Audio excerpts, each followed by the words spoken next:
For the first time in school history, Iowa State is headed to the Big 12 championship game.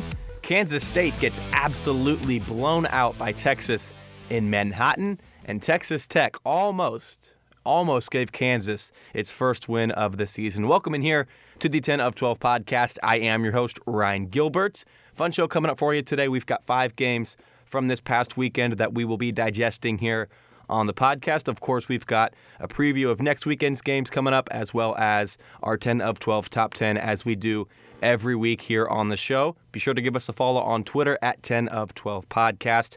I'd appreciate that very much. You can stay up to date with everything going on around the league. Like I said, we've got 5 games here. We'll go down the line here. You've got West Virginia losing to Iowa State up there in Ames, 42-6. A very dominant performance from the Cyclones. Baylor put up a little bit of a fight against Oklahoma, but they still lose it 27-14 in Norman. How about in Fort Worth? We've got a little bit of an upset here. TCU beating Oklahoma State 29-22. Kansas came up just short, 16-13 against Texas Tech down there in Lubbock.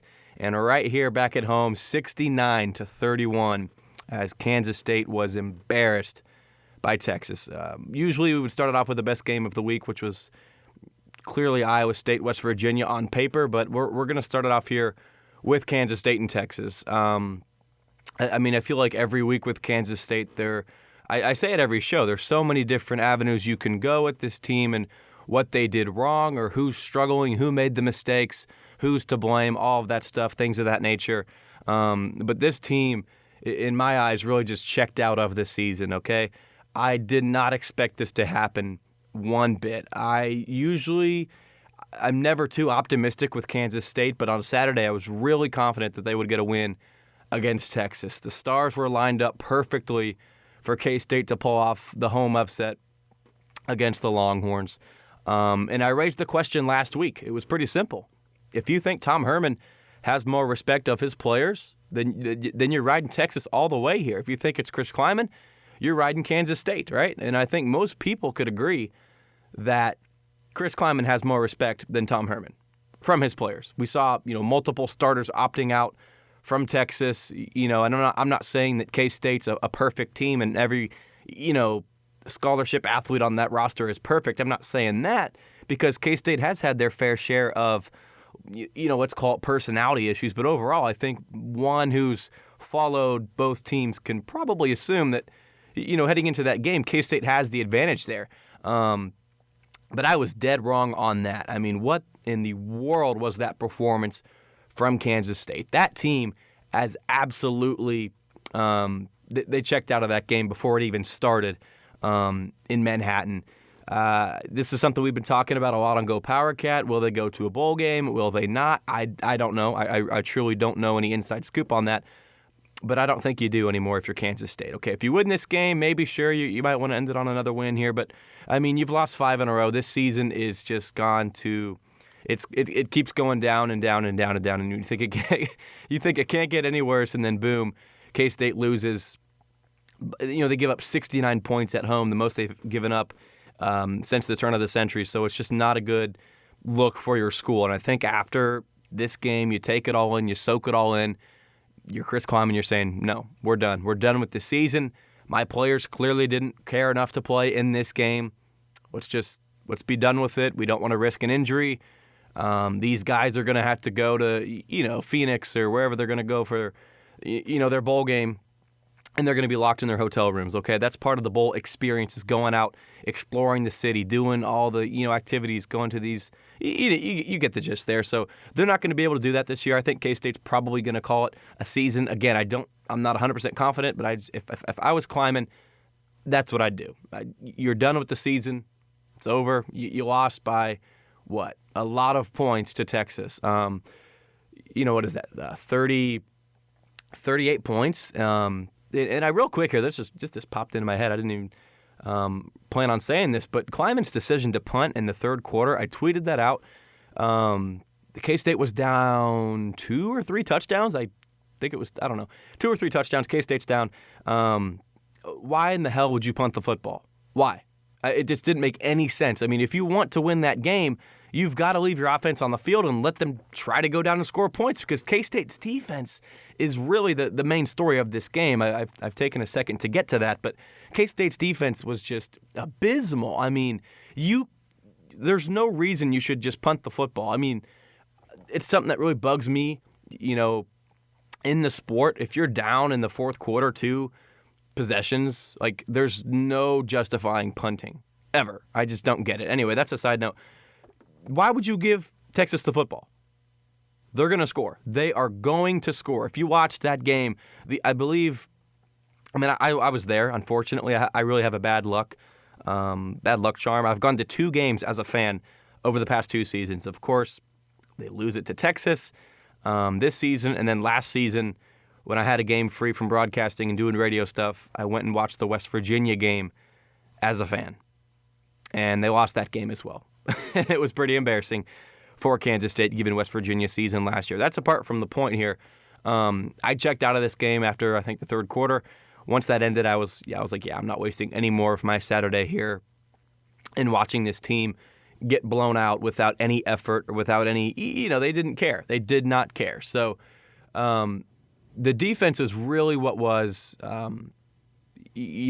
And again, I can't speak for the fourth quarter because I didn't watch a second of that because I couldn't. No, not going to happen. But the way the offense was playing for Texas, you don't give them the football back unless you score and then it's a kickoff. And, it just doesn't make any sense why Kleiman would do that. I believe within the first 3 quarters, I don't think Texas ever didn't score a touchdown other than the last drive of the half when they had to punt because they went 3 and out. So, K-State, it's crazy to think that they were still in this game at halftime. It was a 2-touchdown game. Felt like Kansas State was down 50 points at halftime, and they were down 2 touchdowns. And, of course, the final score tells you that they were never in that game. But still, K-State had a chance. If they could have just gotten their act together out of halftime, they would have had a chance in this game. And that's something we've talked a lot about here, is the halftime adjustments or lack thereof for the coaching staff. Is that Kleiman? Is that Messingham? I don't know. I'm not going to get into that, but it's clear and obvious that this team regresses in the second half. They don't make those steps forward. You might have your perfect game plan. You script out 10, 15, 20 plays in the first half, and it works great. It's phenomenal. Sure, that's fine. But when the second half comes, you've got to realize you're going up against some good coaches in the Big 12. Okay, Tom Herman, of course, he gets a lot of heat for not living up to the Texas standard that is set down there in Austin, but he's still a Division I, Power 5 coach. He's going to make adjustments coming out of halftime, right? So Kansas State's really struggling in that regard. I think that they were in this game. Like I said, they were only down 2 scores. You get a stop on defense there, and you got a chance to make it a 1-possession game. Clearly that didn't happen. And most people here will be very quick to blame Will Howard or anything offensively. Period. People are going to be very quick to blame that group or that player on the offensive side of the football, and rightfully so. I'm with you. I think that Will Howard made some dumb throws, no doubt about it. I don't want to be harsh. I don't want to be critical because he's a freshman, and I get that. I totally do. At the same time, though, they did fine. They scored 31 points, right? In the Big 12, is that going to win you every single game? Probably not. Is it going to win you a good amount of games? I'd say so. You look around the Big 12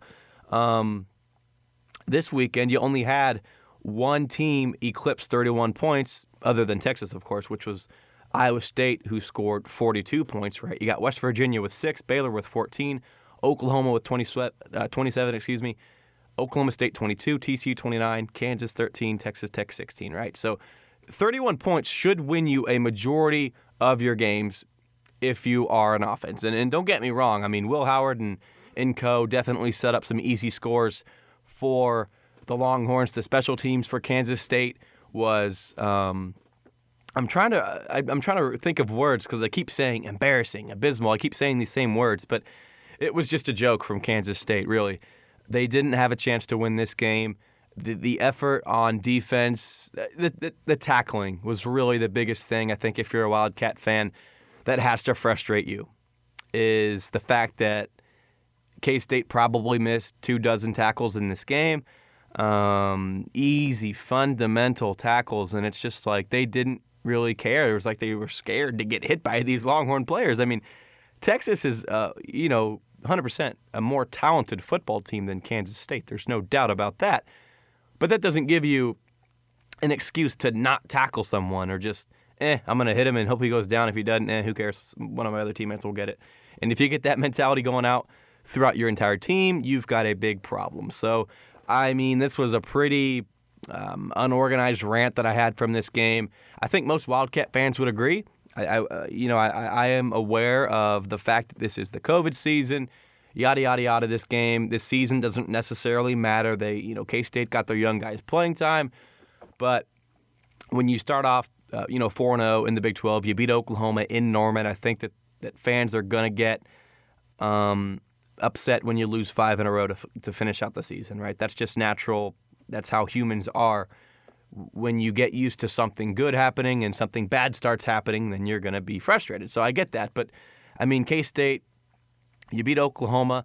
You had some good moments, right? I mean, you've got Deuce Vaughn moving forward. Signing day period's coming up next week, so K-State's going to have, all their recruits, I wouldn't say all of them, a good amount of their recruits making it official. So, the future is bright in Manhattan if you're a K-State fan. I think there is a little remiss here if I didn't mention Texas. And I mentioned it just for a second, but they won this game 31, pardon me. Everyone is talking about K-State looked ugly. They gave up 69 points at home. Everyone's talking about how bad K-State was. Let's give Texas a lot of credit here. I mentioned it earlier. Tom Herman had his guys ready to play. Those guys wanted to play for Tom Herman, even though their season was essentially over, right? So I give them credit. I give, the entire coaching staff down the line kudos. I give the players kudos, the ones that stuck around and were still there for that game, cared and wanted to win. Same thing simply cannot be said about Kansas State. That's pretty much the gist of that game. If you're a Wildcat fan and you had to watch that, I'm so sorry. That was an embarrassment for Kansas State. I mean, Kleiman had a really good first season, and he's taken a step back this year. There's no question about that. How big of a step back? That's up for debate. But after an 8-4 regular season last year, then you go 4-6 this year. I know it's the COVID season. I get that, and I also get that he's not playing with his full recruits yet. These are kind of the residue that Snyder left behind, and I think we're maybe a little bit, not to bash Snyder, but we're finding out that those recruits may not be as good as Kleiman wants them to be. So nothing wrong with that. But so I'm giving Kleiman a little slack there, but it's clear he's taken a step back in year 2. K-State was playing pretty, inconsistent last year. I think it was like week in, week out. It was either feast or famine with Kansas State. You look at this season, 1 loss, 4 wins, 5 losses. Back. That's it. So it was bad, really good, and then really bad. So I don't know if K-State just hit a wall.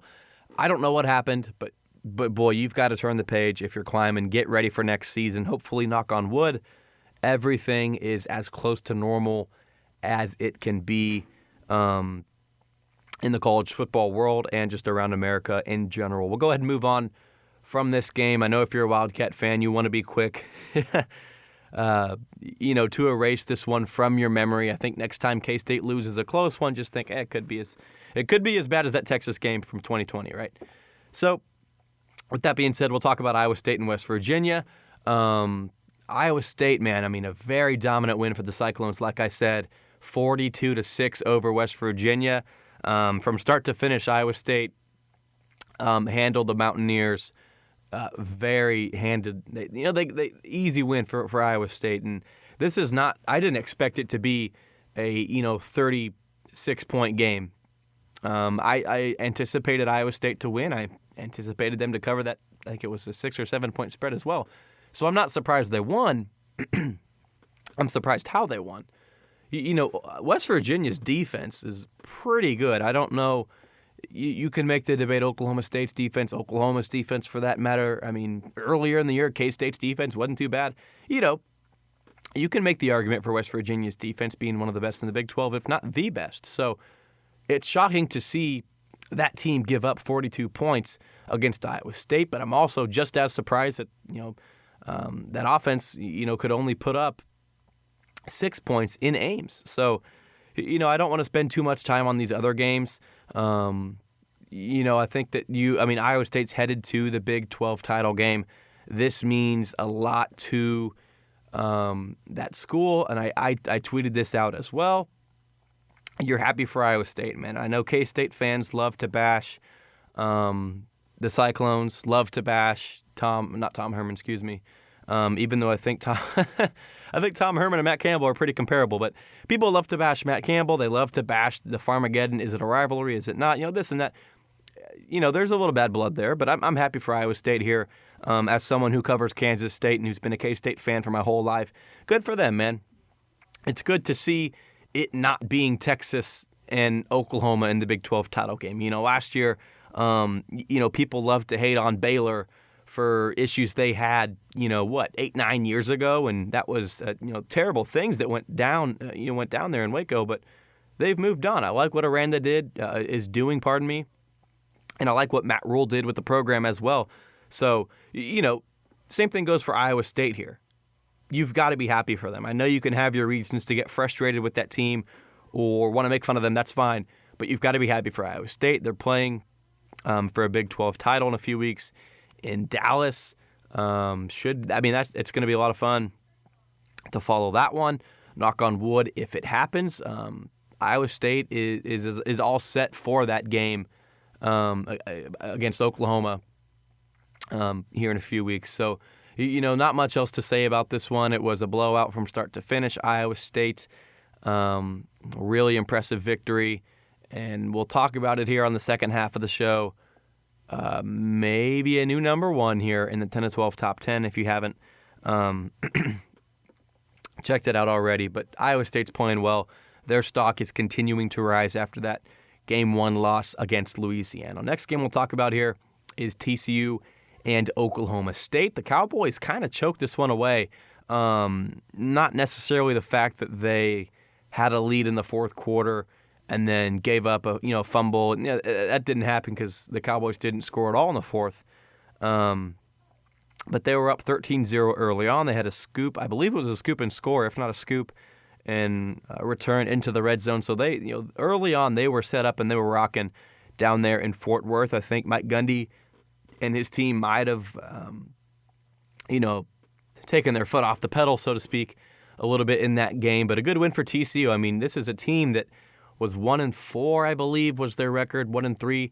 I think it was 1-3 to start the season. And don't look now, but TCU's won 4 of the last 5, and now they're 5-4 in the league. It's like, whoa, where did this come from? I believe those wins are obviously Oklahoma State, Baylor, Tech, and Kansas, and I could be wrong on those, but it's bottom teams they were beating other than Oklahoma State during these last 4 wins, right? So I'm not trying to take anything away from them, but let's realize that they were kind of beating up on the bottom teams in the league. Nonetheless, though, give TCU credit. I'm kind of flip-flopping here. I'm just saying that if you look into it a little bit, they were beating some teams that they're supposed to beat as, the school like TCU. But they've won 4 of the last 5, man. Give TCU a lot of credit here for this win. They didn't give up. They didn't back down when they were down early. Oklahoma. Zach Carlson was texting me because we have the Bet on It article, which I totally bombed this week. I don't know if I even got one right. I guess I got Iowa State right, but I think every other spread I missed, and then a couple over-unders might have hit, but boy, hopefully you didn't read that article. Anyway, Zach Carlson picked Oklahoma State to cover. I think it was a 2-point spread in Fort Worth. Oklahoma State was up 13-0 early on. He texted me during the game. Well, looks like I'm going to be moving to 5-0 on the season because Zach, prior to this week, hadn't lost a bet at all. So I was like, wow, that's impressive for Oklahoma State. I don't know if they've checked out of the season. I don't know. I don't think they have, really. Desmond Jackson is playing running back for Oklahoma State, 29 carries he had for the Cowboys. So without Hubbard, without Brown, it's going to be tough for a team to win like that. So I don't want to speculate on one way or another if that team was bought in or not. But the big story here, I think, is Oklahoma State's not as good as we realized they were. And maybe TCU's coming out of their shell for the second half of the season, right? Oklahoma State was pretty much the number one team for the first, 6 or I'd say 5 or 6 weeks of Big 12 play. Oklahoma really started heating up, and Iowa State continued to dominate as well. So I think we're seeing who the real Oklahoma State is. We'll talk about where they stand in my 10 to 12 top 10 in the second half of the show. That's pretty much all that I've got for Oklahoma State and TCU. Good win for the Horned Frogs. Frustrating loss if you're an Oklahoma State fan. 29-22 the final down there in Fort Worth. Next game we'll get into here is Baylor and Oklahoma. If you've listened to the podcast here before, you'll know that I'm a little critical of Baylor. I don't mean to be rude in that, but I've said they're a pretty bad team. And I give the Bears some credit in this game. They only lost by 13. They didn't score until the second half, but Aranda, I do give him credit. He wanted to win this game. He went for it on fourth down once or twice in that game. They didn't get it, so that's not a good formula for winning. But if you want to beat a team like Oklahoma, man, go for it on fourth. I love it. We were watching the Panthers and the Chiefs probably a month back. The Chiefs are by far and away a better team than Carolina, no doubt about that. But Matt Rule, speaking of Baylor, went for it on fourth down numerous times in that game and rolled the dice and said, hey, I'm not here to lose this game. I'm here to win this game, okay? So I give him credit. Same thing kind of went with Baylor on Saturday against Oklahoma. They come up short by 13 points, 2 scores, right? But, they hung around and they made it a game. I do give them credit for that. Oklahoma, I think, will be fair here. I believe that there was an interception from Rattler in the red zone. So, that could have been 7 more points on the board. So it wasn't the prettiest game overall. Oklahoma's defense, though, certainly is continuing to impress as we watch them throughout the Big 12 Conference. Again, not much else to say about this one. Oklahoma's really looking good at this point in the season. I think that they I wouldn't say they took a step back because they still won the game by 2 possessions, but this is one that I was super confident that they would cover that 22-point spread in. They didn't get that done. So, a win's a win. I'm sure that they're a little frustrated there in Norman if you're Lincoln Riley, but still your season's still it's smooth and smoothing. It's sailing smoothly. Wow.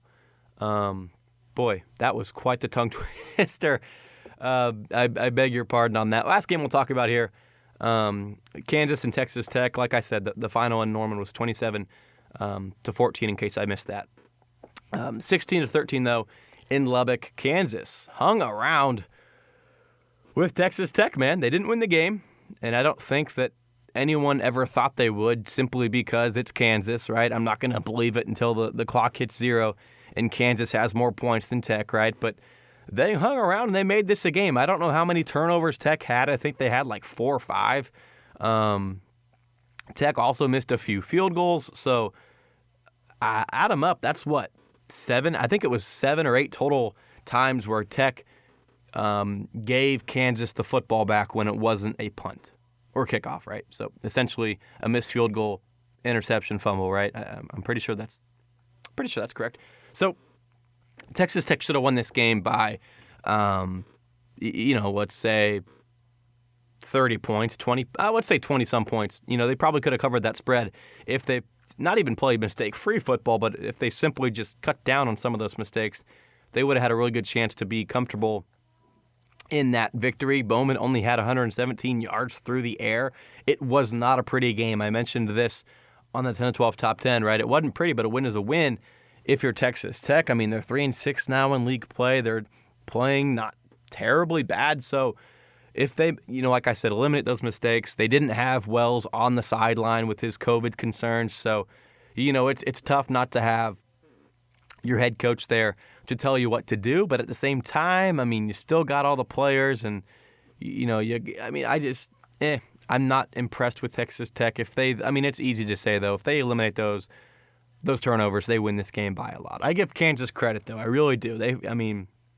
I'm not going to say they forced every single turnover, but they definitely got some turnovers forced against Texas Tech, right? So I mean, this is kind of the toilet bowl of not even the weekend, but like probably the whole season here. I don't know if we've seen a worse game from anyone in the Big 12 between both teams, right? We've seen abysmal performances from Kansas State, Kansas, West Virginia on Saturday. We've seen some bad games. But from both teams, I think this is it here. This might be the worst that we've seen all year. Give Tech credit, 16-13, the victory for the Red Raiders in Lubbock. We'll take a quick break here on the 10 of 12 podcast. Coming up for the second half, we'll go through our 10 of 12 top 10, going through each team and ranking them as we stand here at this point in the season. What week even is it now? What, 15, 14? It's going to be week 15 this season, weekend. So at this point, we'll talk about the rankings. We'll talk about the previews. We've got 3 conference games. We've got 1 non-con game with TCU. I was unaware of that until like a few days ago. I was like, wait, what? They actually rescheduled this game. So good for TCU. We'll talk about that there on the second half of the show. We'll take a quick break here on the 10 of 12 podcast. Welcome back in here to the 10 of 12 podcast. I am your host, Ryan Gilbert. Second half of the show coming your way as we go through our 10 of 12 top 10, as well as preview next weekend's games in the Big 12 Conference. We'll start it off here with our rankings for this week. We've got Iowa State up there at number 1. They have surpassed Oklahoma, as Oklahoma's been there for, I'd say, 3 or 4 weeks now in our rankings. And it's not that Oklahoma necessarily did anything too bad. Although they had, kind of an iffy game against Baylor, I think the biggest thing for me moving Iowa State up to number 1 is the fact that they are looking so dominant on both sides of the football.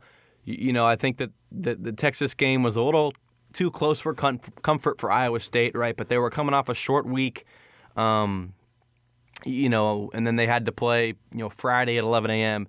in Austin. So that just was not a good situation for Iowa State, and they still were able to get the win against Texas. You go back to last weekend, they dominated West Virginia. You go back to the weekend before that Texas game, and they absolutely dominated Kansas State. So I think it's hard to deny that this team is number 1 in the Big 12. Oklahoma's close at number 2. Don't get me wrong. I think that's still a really good football team, and quite honestly, I think Oklahoma's got a higher ceiling than Iowa State. I really do think that, but at this point, Iowa State, look at the records. The 8-1 for Iowa State, and then Oklahoma's got 2 losses there at 6-2. So I know Oklahoma's still got 1 more game left to play, but Iowa State, they even beat Oklahoma early in the year. If they play again, which they will. So we'll see what happens moving forward. I just think that as of right now, you've got to put Iowa State up there. It's not all about the brand, and I give the college football playoff rankings crew, committee, whatever you call it, I give them credit for ranking Iowa State ahead of Oklahoma. They're not paying attention to that name on the front of the jersey. They're paying attention to the game on the field, so to speak. So Iowa State 1, Oklahoma 2. That's kind of tier 1. That's, you got 1A, 1B with, Oklahoma and Iowa State, whoever you want to put there. If you want to say Oklahoma's number 1, that's okay. I will listen to your argument, and I think that you'll make some great points. It's so hard to not have Iowa State up at number 1 after what they've been doing over the last several weeks here in the Big 12 Conference. So I think the next drop-off, and it's a pretty big drop-off between Oklahoma and Iowa State, right? Then you've got Oklahoma State here. Oklahoma State's at number 3, way behind Oklahoma and Iowa State. Everyone's way behind those two. So Oklahoma State's essentially, they're not even the worst of the best because you can't call them one of the best teams.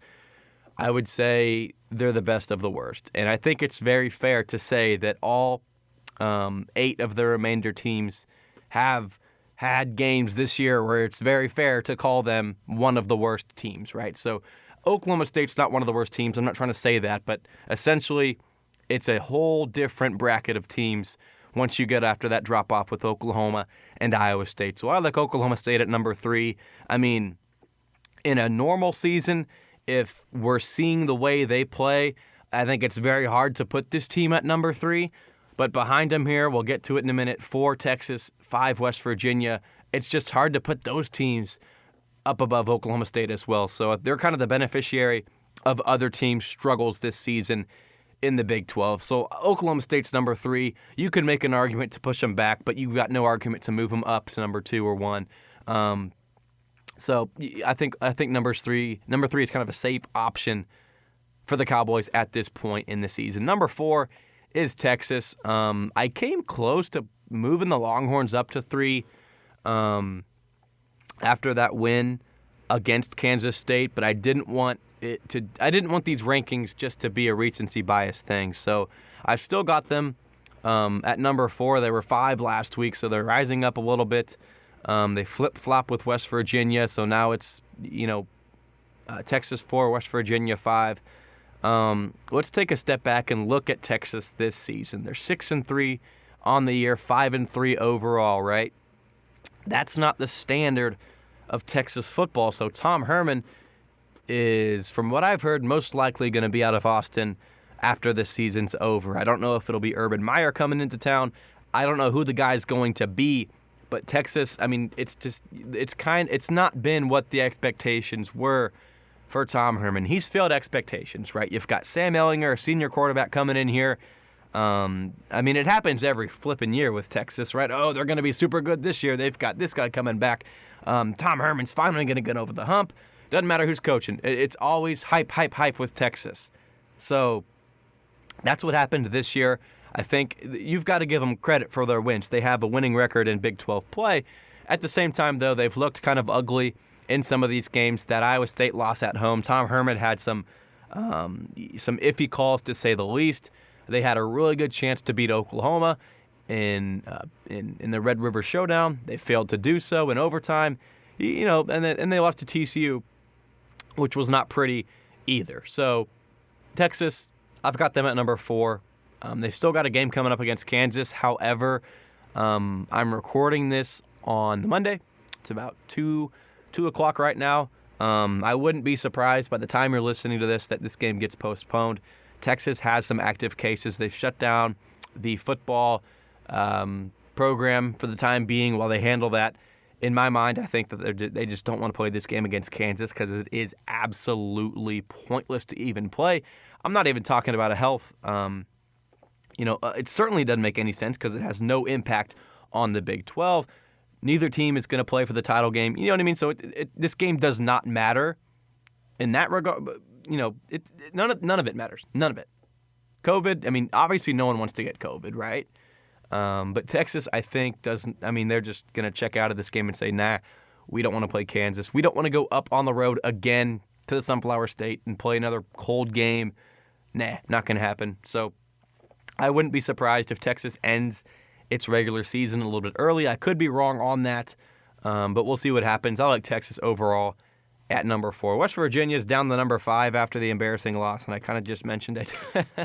I don't want recency bias to come in here, but, I mean, they're 4-4 in the Big 12. I think right there at number 5 is a fair spot. Like I said, this was a shocking loss for West Virginia. Not that they lost, but the way they did it. They never had a chance up there in Ames, Iowa. So, I mean, not much to say about them. They have their chance 100% to redeem themselves against Oklahoma in Morgantown on Saturday. Will they do so? We'll have to find out and wait and see here in just a minute as we preview that one. TCU, number 6. I mean, they're 5-4, so I think it's kind of tough to put them up above West Virginia. They're playing well as of late, but man, if you've watched this team this season, very hard to have that team in the top half of our rankings. Number 7, Texas Tech. They haven't changed. They squeak by Kansas. Number 8, Kansas State. I was super close to putting them at number 9, but they did win 4 games this year. I think that you've got to give them credit for those with those victories. Number 9 is Baylor. 2-6. I'm not a fan. They've shown some good signs as of late, but I don't necessarily want to buy into those couple of games. For the Bears, number 10 is, with no surprise, Kansas. And it's kind of funny. Usually I just write down in the little description thing, nothing new to report here, every week for Kansas. But, I mean, for the first time this season, they had a legitimate chance to beat, its opponent. although it didn't work out, they lost the game. They still competed. I give them credit for that outing in Lubbock. So that's the rankings. We'll go back up the line here. We've got Kansas at 10, Baylor at 9. You've got K-State at 8. Number 7 is Texas Tech. 6 is TCU. Into the top 5 now, we've got West Virginia in the 5 spot. You've got Texas at number 4. Oklahoma State is at number 3. OU at 2. And Iowa State is now on top of our rankings. Next, we'll just briefly touch over these games that we've got coming up on Saturday. I think real quick here, there's nothing to say about TCU, Louisiana Tech. I'm sure there's something I could say about it, but let's be real. It's not Big 12 football. It's non-con. It's December. This feels so weird. I mean, we even had TCU Oklahoma basketball. That was yesterday. So, I mean, it's 2020, man. Anything can happen with these scheduling and yada, yada, yada. But we had Big 12 basketball on, December 6th and that's like right when, that's like a month before conference play in a normal season. So that was odd to see, just to see 2 Big 12 teams playing in December, early December. But that's apart from the point. TCU, they've got Louisiana Tech, 6 o'clock on FS1. If you care about that game, there you go. You've got the time, you've got the channel, and you're all set to go. We'll talk about Oklahoma and West Virginia here. I'm a fan of West Virginia in this game, actually. And we had this game get postponed a few weeks back, and I was a big, big fan of Oklahoma. But after what we've seen, and don't get me wrong, West Virginia looked abysmal last weekend against Iowa State, but Oklahoma struggled as well. So it's not just them who, had their issues. Both teams are coming off of subpar performances. I think both coaches would have to, agree with me on that. Overall, though, I mean, the line is at 12.5 for Oklahoma. It's an iffy line here. I think West Virginia, the biggest up that they've got is the fact that it is a home kickoff on the East Coast. Oklahoma's going to be set back an hour, so it's a 10 a.m. kick for the team there in Central Time. So that just gives me a little bit of an up for West Virginia. I don't know who's going to win this game, but I'm hopeful that if I'm a betting man, that West Virginia can cover this 12.5-point spread out there in Morgantown. I don't know what else there is to say. It's all speculation at this point going into the game. Who's going to be able to turn it around after a frustrating performance on Saturday? That's the question. If you think it's West Virginia, there you go. If you think it's Oklahoma, there you go. So I like West Virginia to cover. I'm not necessarily confident that they can win this game, but they'll hang around. They're at home. They're going to be angry after the way they played against Iowa State. Next game, 2:30 on the U, is Texas and Kansas. Like I said, I anticipate this one to be canceled. I honestly do. If not, though, it's a 30-point line. I would honestly like Kansas to cover in this game. There might be a little bit of a hangover effect from the game on Saturday if you are Texas. As for Kansas, man, you almost beat Texas Tech on the road. You've got some confidence. Most people are going to say, oh, wow, look at what Texas did last week. They're going to do it again. No, that's not how it works. You can't let one game from the previous week determine how a team's going to perform next week. So I like Kansas to cover if it's played. 30 points is a little too much. Kansas covered last weekend. Hey, let's do it again here if you're a Jayhawk fan. Next game here, and the last game here, is Oklahoma State and Baylor. This one is also on the U. It's at 6 o'clock. I like Oklahoma State to cover that 6-point spread. I think they can get that done pretty easily against Baylor. I think Baylor's going to come back down to earth after 2 solid performances in Waco.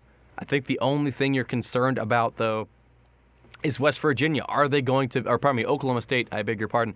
Is Oklahoma State going to be ready for this game? If they're ready, if they care, if they want to win, if they're locked in, they want to play for their coach, you love Oklahoma State. I think that's the only thing that you can be a little concerned about if you're betting on this game. It's simple here. Their season is pretty much done. And so is Baylor. So either team could be easily checked out of this game. Heck, we could get a very competitive game. We don't know what we'll see. But overall, if both teams are locked in, I think Oklahoma State's got a big advantage. I like them to win double digits and cover that 6-point spread pretty easily down there in Waco. That pretty much wraps up the show here. Not much else to say about these games. Of course, tune in next week. We'll talk about these 4. We'll digest them. No guest today. I kind of felt like riding solo and getting my rant out there about Kansas State. Don't worry, though. If you're a Wildcat fan, it's the COVID season. Things will be okay moving forward. Again, real quick here, be sure to follow us on Twitter at 10of12podcast. I'd appreciate that very much. Other than that, I'm Ryan Gilbert. Thank you so much for spending part of your day listening to this episode of the 10 of 12 podcast.